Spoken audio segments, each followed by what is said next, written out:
Assalamualaikum warahmatullahi wabarakatuh. Alhamdulillah hamdan katsiran thayyiban mubarakan fi, amma ba'du.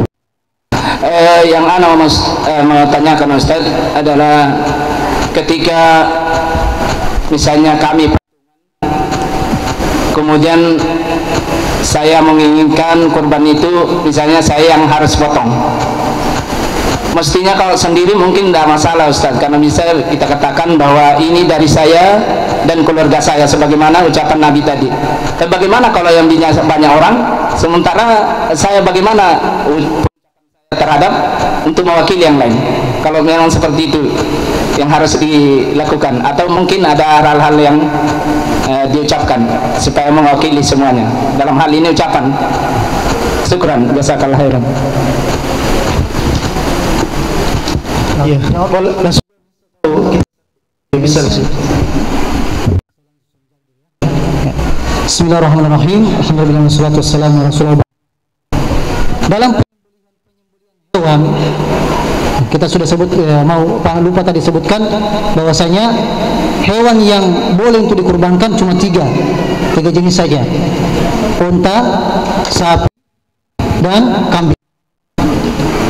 Kalau ayam bukan kurban namanya, ya, tidak masuk hewan itu. Itu cuma sembelih biasa saja, sedekah biasa. Ya. Kemudian yang adalah mengucapkan ya niat kita dalam hati. Ya, itu paling penting, niat dulu dalam hati. Karena innamal a'malu binniyat. Ya, apa namanya, amal itu tergantung niatnya. Dan niat itu asalnya dalam hati awalnya. Ya. Kemudian adalah ucapan Bismillahi Allahu Akbar. Ini yang paling penting, karena inilah yang menyebabkan jadi halal ya sembelihan kita. Ya. Adapun apa yang kita ucapkan, bagaimana cara menyebut nama, terutama kalau sapi misalnya 7 keluarga ini, ya. Nah, cukup saja ya di kertas itu namanya ya.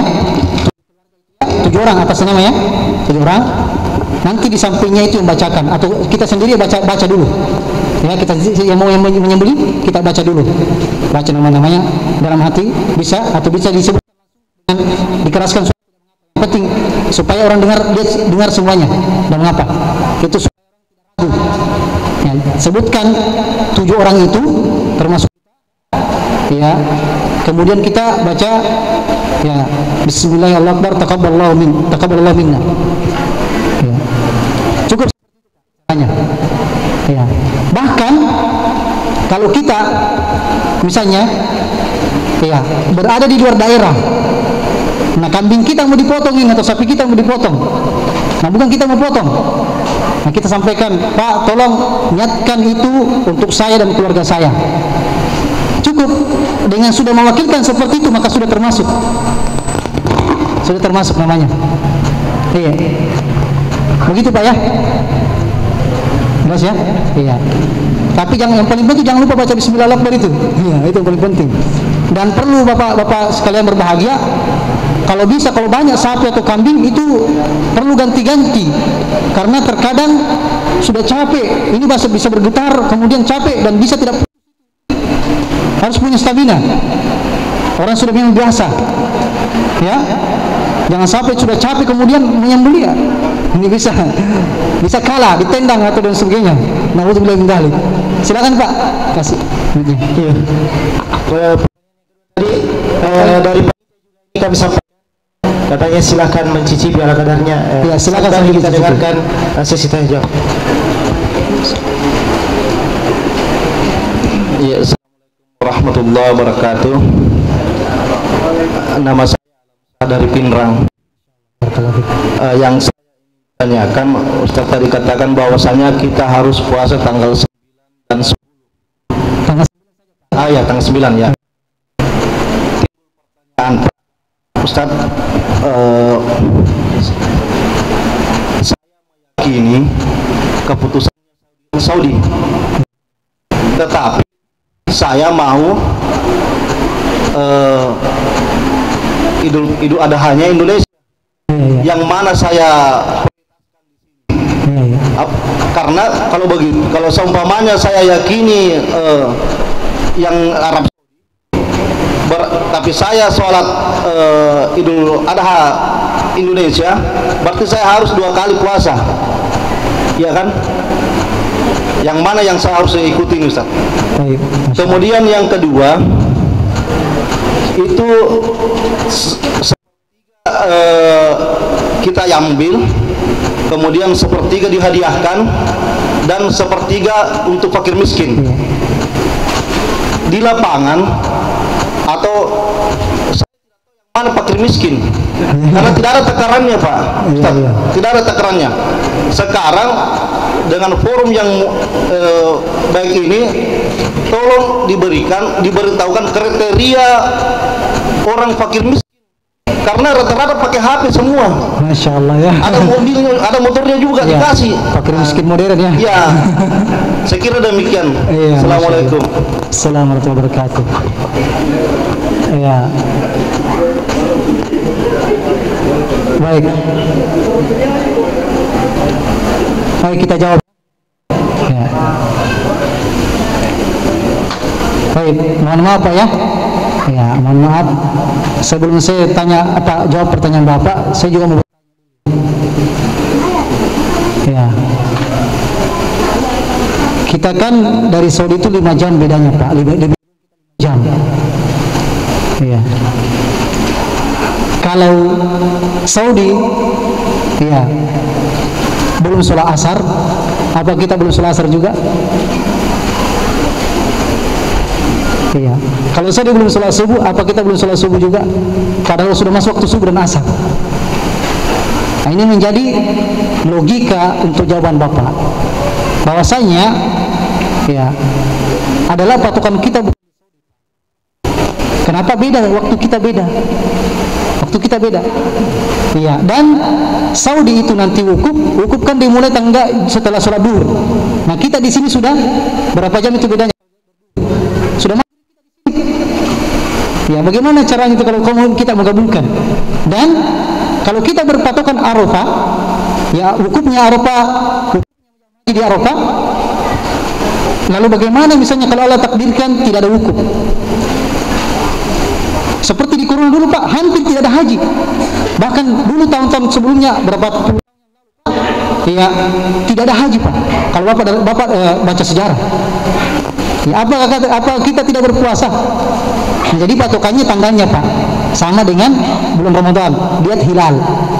Ya itu Pak ya, ini yang secara logikanya Pak. Jadi Bapak, insya Allah semua kita mengikuti keputusan pemerintah, dan memang itu karena ibadah sholat Idul Fitri, Idul Adha itu merupakan ibadah jamaiyah, Pak. Dan ini merupakan syiar Allah Subhanahu wa taala yang harus kita agungkan dan perlu persatuan. Iya, kalau kita saja berpecah-pecah dalam masalah seperti ini, ya orang luar sana akan ini. Apa yang berpecah?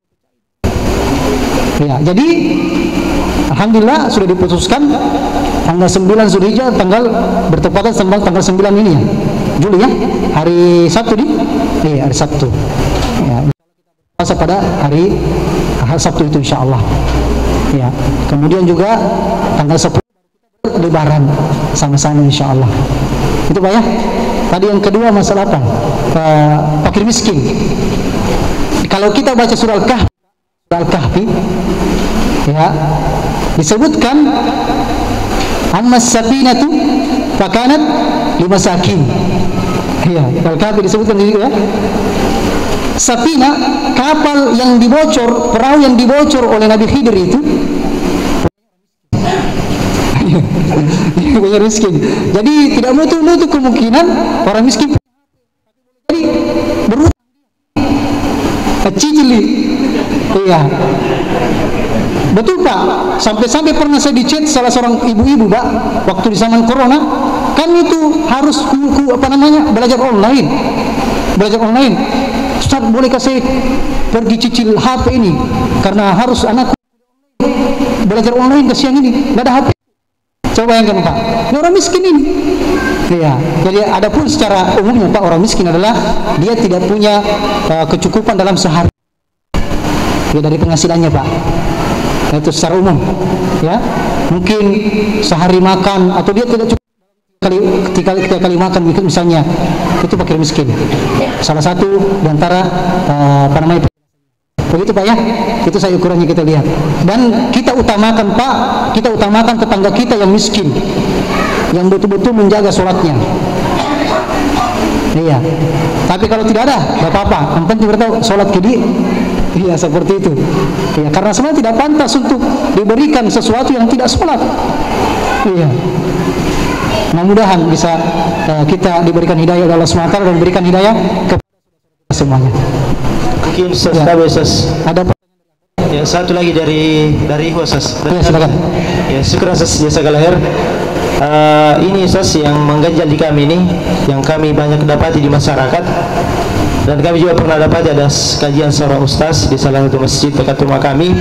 Itu bahwasanya boleh menggabungkan di dalam kurban, niat kurban dengan hakikah, atau niat kurban dengan misalnya dalam tradisi masyarakat kita hari ke-40, hari ke-7, hari ke-100, pada saat menyembelih hewan tersebut dia sembelih dengan gabungan niat tersebut tadi Ustaz.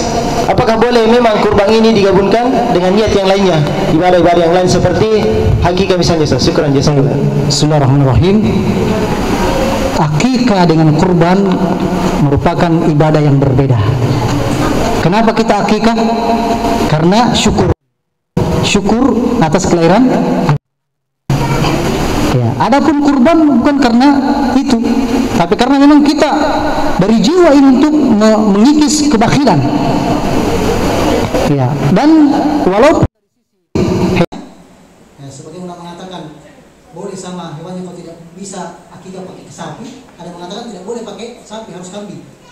Ya, terlepas daripada itu, yang jelasnya yang pendapat yang lebih kuat adalah tidak bisa digabungkan masing-masing. Ya. Namun bagaimana misalnya kalau misalnya anak kita lahir ya bertepatan 7 hari sebelum hari Lebaran, nah kita juga berkurban, ya.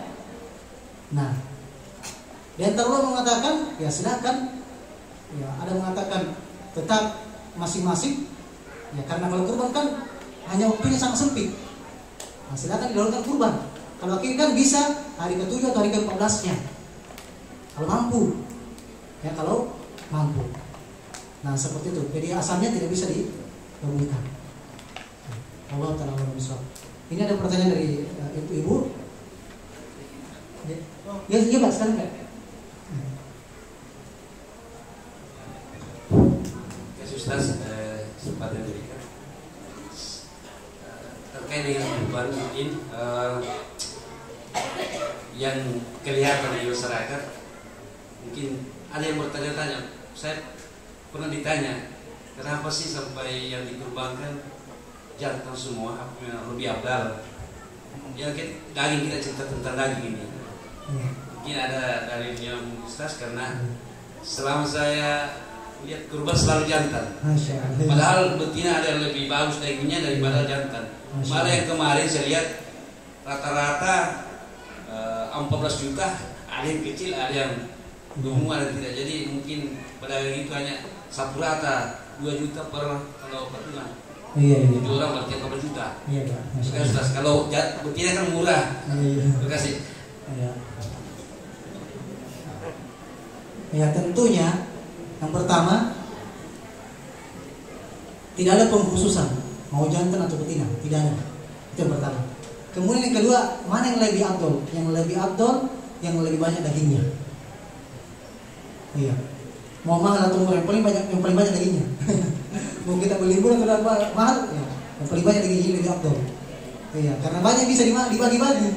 Ya, banyak bisa dibagi-bagi. Nah, begitu Pak ya? Iya. Tidak ada batasan betina atau jantan. Ya, kalau kita Ustaz kan orang di sini kita mau ketemu Uji. Assalamualaikum warahmatullahi wabarakatuh. Alhamdulillah atas kesempatan yang diberikan kepada kami. Adapun yang kami pertanyakan berkait tentang kurban, bahwasanya setiap tahunnya kami mengurus kurban, kami yang mengurus, kami yang mencatat semua penelitiannya. Nah, bagaimana hukumnya, Ustaz? Kalau saya bikin penelitian ini, di antara mereka banyak tidak sholat, banyak peminum misalnya. Dan yang terjadi begitu setiap tahunnya. Itu yang pertama. Yang selanjutnya, ini pertanyaan titipan nih, Ustaz. Bagaimana yang terkait dengan hakikat? Ada yang sebagaimana dicontohkan oleh Rasulullah SAW tentang hakikat itu, kalau perempuan 1 kambing, kalau laki-laki 2 kambing. Akan tetapi di masyarakat terkadang ada yang membeli karena mungkin seperti yang dikatakan tadi Pak Desa, mereka memotong sapi bukan kambing. Ini. Jadi itu yang kedua. Yang ketiga, tidak usah berkali. Baik. Ya, kalau kita bisa cari yang jaga sholatnya, itu kita cari. Tapi kalau tidak ada, tidak mengapa. Tak pakai itu. Yang penting bukan dia sembelih. Karena Bapak Ibu sekalian, yang perlu dipahami di antara ulama, nah, bukan semuanya, tapi di antara ulama tidak menghalalkan sembelihan orang tidak sholat. Di antara ulama, maka harus hati-hati. Ini rukun Islam kedua ini. Iya, tapi kalau mau pegang saya tidak apa-apa. Tapi sembelih jangan kasih dia. Iya, ini Pak. Itu ya. Yang kedua, ada khilaf di antara ulama kita, ada perbedaan pendapat. Bolehkah? Apakah binatang atau hewan yang dikurbankan itu juga yang boleh diakikatkan? Kan ada 3 jenisnya kurbannya, onta, sapi, dan kambing. Nah, sebagian mengatakan boleh akikat pakai onta misalnya, atau sapi, atau kambing. Iya. Nanti boleh kalau pakai mazhab itu boleh. Kalau yang kedua mengatakan tidak harus kambing karena Nabi SAW dalam hadisnya seperti itu kambing. Iya. Ada yang mengatakan itu dikatakan Nabi SAW untuk tidak memberatkan umatnya. Iya. Artinya ada perbedaan pendapat lah di sisi itu. Iya. Tapi kalau mau potong kambing dan potong sapi. Kambing untuk akikah, sapi itu tambahannya. Iya. Itu Pak ya. Iya, seperti itu. Untuk mendapatkan kedua-duanya dong. Iya, kambing sudah sunnah, kemudian itu tambahannya. Nah, kita baca dari akhirnya karena sudah tujuan maghrib. Assalamualaikum warahmatullahi wabarakatuh. Bagaimana misalnya di satu sekolah siswa-siswi kumpul uang untuk membeli seekor sapi sebagai kurban satu sekolah? Mohon caranya. Nah, ini yang kami tadi jelaskan. Ini bukan namanya kurban satu sekolah. Karena patungan itu cuma maksimal 7 orang. Ya, 1/7. Itu maksimalnya. Adapun ini boleh dia kumpul-kumpul, ya, kemudian diberikan kepada misalnya kepala sekolahnya, Pak, ini sapi atas nama Bapak, tapi nanti untuk kita semua juga. Bisa dipahami ya? Nah, itu hilangnya seperti itu. Jadi uangnya ini Pak, kami sudah kumpulkan hadiah untuk Bapak. Nah, misalnya anak-anak ya, Bu atau Pak, ini hadiah untuk Bapak, sedangkan atas nama Bapak. Bisa dipahami? Nah, jadi perlu dipahami antara patungan dengan pahala. Kalau pahala tidak terbatas, meniatkan pahala untuk siapa? Ya.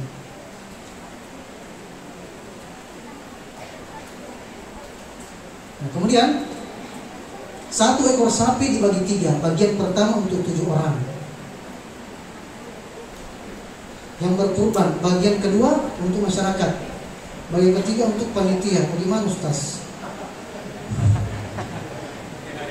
Masalahnya panitia tidak semua miskin juga. Jadi kalau mungkin hati-hati ya, seperti tadi itu. Setelah dibagi 1/7 masing-masing, mereka nanti yang bagi-bagi sepertiga. Jangan seperti ini. Ini bisa menyebabkan tidak tersalurkan sebagaimana mestinya. Jadi bagi dulu semuanya masing-masing haknya. 1/7 per keluarga. Ya. Kemudian tinggal mereka alina menikmati bagi sepertiga. Ya, jangan sampai tidak tersalurkan sesuai dengan yang diinginkan. Ini perlu diperjelas. Kemudian juga yang saya sempat lupa, dan ini biasanya banyak, ya, tidak boleh menjadikan upah penjaga potong sapi itu dengan kulit sapi. Tidak boleh. Tidak boleh. Karena itu kan kurban untuk semuanya. Tidak boleh. Harus dari uang selain daripada itu. Tidak boleh itu. Ya, kita mau nanti kalau kita dapat uangnya baru kita mau kasih, silakan. Tapi tidak boleh dijadikan sebagai upah. Tidak boleh dijadikan sebagai upah. Kasih uang khusus. Ya, walaupun sebenarnya lebih afdolnya kita yang berkurban yang potong sendiri, itu lebih afdolnya. Dan kalau kita yang tidak bisa dan terbiasa, serahkan kepada yang lebih amanah, yang jaga sholat misalnya. Itu ya. Jelas ya? Tidak boleh dijadikan upah. Karena itu bagian daripada sapinya. Artinya tidak sempurna kita kurban kita kalau kita jadikan upah itu. Misalnya kepalanya kasih ini, potong kambing, iya, itu tidak boleh sebagai upah. Tapi kalau sudah memang kita bagi semua, mau dikasih silahkan, tapi tidak boleh jadikan upah. Bisa dipahami perbedaannya ya? Iya. Barakallahu fikum. Ini sudah selesai juga, sudah hampir ini. Kita cukupkan. Wassalamualaikum warahmatullahi wabarakatuh.